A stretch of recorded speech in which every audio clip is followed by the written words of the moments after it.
Oh,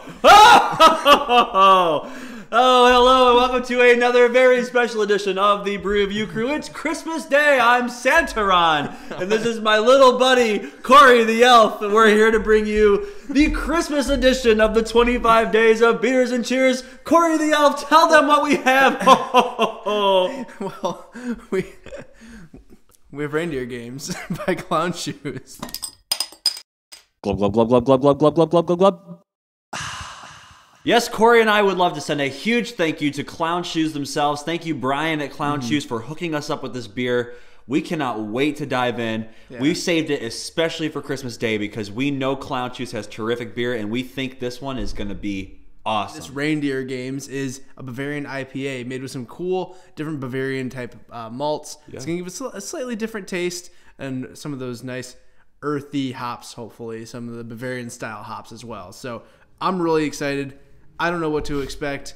Merry Christmas. Let's dive in.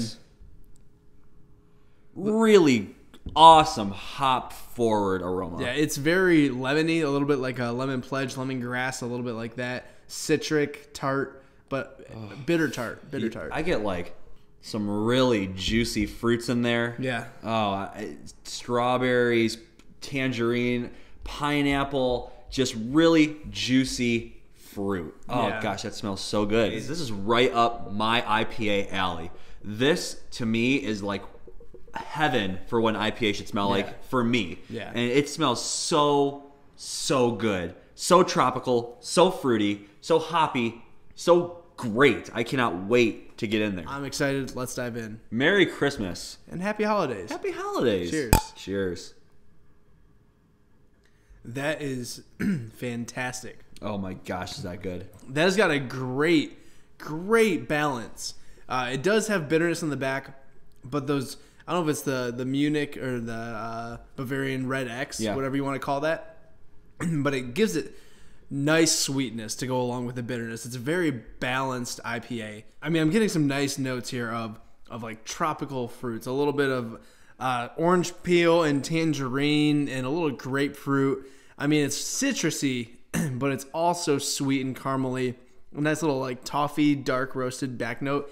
It's great. I love what flavors they got going on here. We are riding the same wavelength here. Yeah. I could not echo that any better. Everything he just said is spot on. I wonder what the ABV is on this bad boy because I can definitely sense some alcohol in there, but I think that the malt backbone does a really nice job of taming that a little bit, while still giving you an awesome hop presence. I mean, really, I'm really glad that we waited for this one for Christmas Day because this one is a true treat.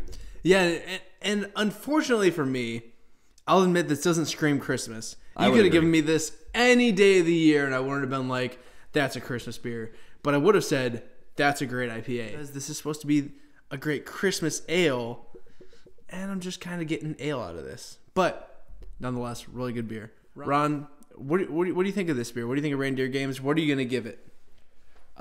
Just on a standalone basis, without worrying about being a holiday or Christmas beer, I would give this like a 94, a 94, 95, a really solid A.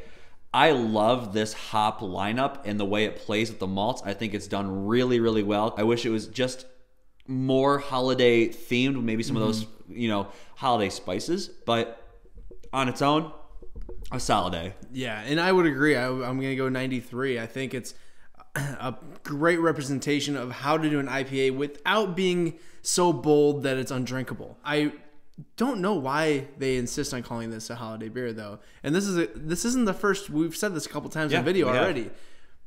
People, if you're calling it a holiday beer, make it have freaking holiday flavors. A name isn't enough. Sorry. Ron, I'm kind of sad that the 25 Days of Beers and Cheers is coming to a close. I mean, this is like unwrapping that last day of the Advent calendar, the one with the double doors, not just a single door, and getting that nice picture or a big piece of chocolate in my case. I know I've learned a lot. Yeah. I've learned what I can come to expect in a holiday beer, what I like, what I don't like, what makes a great one, and what makes kind of like an outlier. So I think that for us, it was a great experience. Hopefully you enjoyed all 25 days of 25 Days of Beers. and cheers. You can look back on it all year long and plan ahead for next year. Thank you so much for joining us, and Merry Christmas. And until next time, always remember, we're the Brew Review crew. We'll review. I'll brew for you. Cheers. Cheers. Merry Christmas, Corey. Merry Christmas, Ron. Well, guys, that's it. 25 days up, 25 days down, 25 beers reviewed for you. If you want to check out the whole list, click right here. And also stay tuned because we're going to do a write-up and tell you what our favorite one was, what the most holiday epic beer was. That's right, Corey. And people at home, please go ahead and make sure you follow us on Facebook, follow us on Twitter, subscribe to us on YouTube, give us that big thumbs up, share our 25 days of beers and cheers and reviews and news and all that. Until next time, we will see you. Merry Christmas. Merry Christmas.